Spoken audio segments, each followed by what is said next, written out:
ملګرو سلامونه مې واخلئ. دا شیبې زه په سعودي عربستان کې او بیا په تیره په یوه ډېره محترمه مقدسه خاوره مدینه منوره کې ناست یم.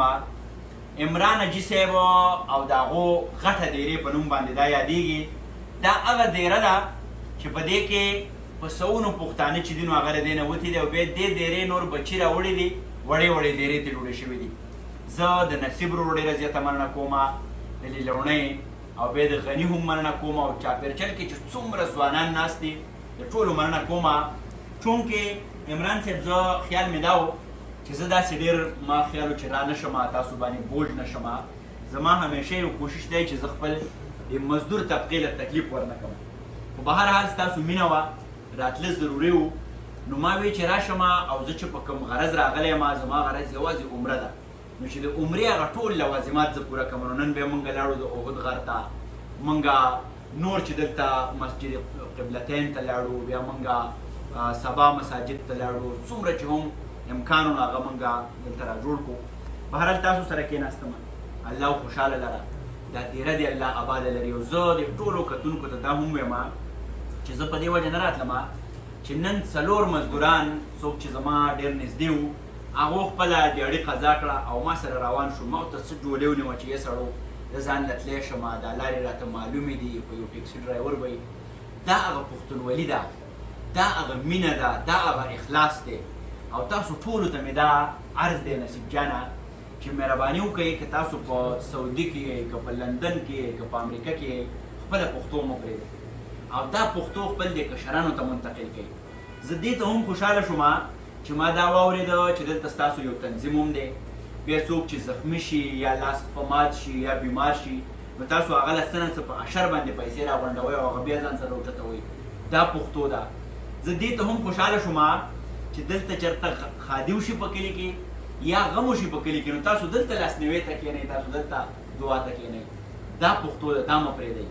او بله زه دا خبرې خو ډېرې کېدی شي خو زه ستاسو وخت هم نه ضایع کول غواړم. سبا به بیا مزدورۍ له ځئ او وایي چې زما لالی پکې مزدور دی، د ښار مزې خو به د نورو خلکو وینه، دلته مزې خو د نورو خلکو وي، تاسو خو مزدورۍ له راځئ. او بیا وایي چې په سره غرمه د کوره روکه کور ته راځه به یې د ما بدنامه وینه.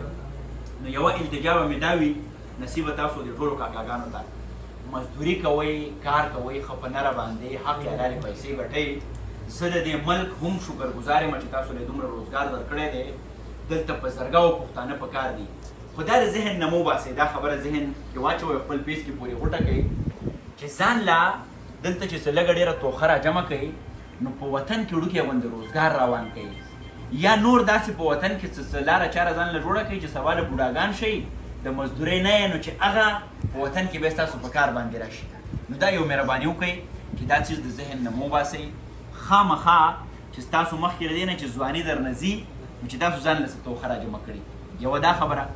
دویمه دا خبره چې په خپلو بچو باندې ورې خامخا سبق ووایئ، هغو له شعور ورکوئ تر څو به موږ په پیړو باندې په دغه سخته ګرمۍ کې یقین وکړئ. زه خو دې ګرمۍ ویرولم، نن زه تلم او ما چې په دې لاره باندې کومه ګرمي ولیدم که زه ویلې کېږم سوځم او تاسو ته خدای پاک کلک کړي. حقیقت دا دی چې زما ګل ځوانۍ پښتانه دا ټول دې مزدورو خواړه. نو په خپلو بچو تعلیم وکړئ، هغو له هنر ورکړئ، هغو له پوهه ورکړئ. او بیا دا احساس هم په ذهن کې ساتئ چې ستاسو پښتون وطن د دنیا غني وطن دی. کرومایټ هلته دي، کویله هلته ده، زمرود هلته دي، سیندونه هلته دي، نختر، چنارونه، هوا، د دنیا جهان معدنیات هلته پراته دي. خو که موږ سره کمی دی نو د څه کمی دی؟ د شعور کمی دی، د علم کمی دی، د پوهې کمی دی. نو مهرباني وکړئ زما دا راتګ په دغه پاکه خاوره باندې چونکې تاسو انسانان یې او انسان احسن تقویم دی. زه رالمه د روضې مبارکې دیدار مې وکړو، د پیغمبر پاک صلی الله علیه و وسلم دربار ته ودرېدم او خدای ګواه دی لاس مې پورته کړو چې خدایه زما د سرو سپینو په وطن کې زما د پښتون په مخ کې ولې د غربت کرښې ښکاري. ما په خپل وطن باندې آباد کې، ما په خپل وطن باندې شته کې تاسو ټولو ته ستاسو کور ودانې ناستې دي، بچي ناستې. روس مې یو مزدور لید نو هغه خپل د لور سره خبرې کولې.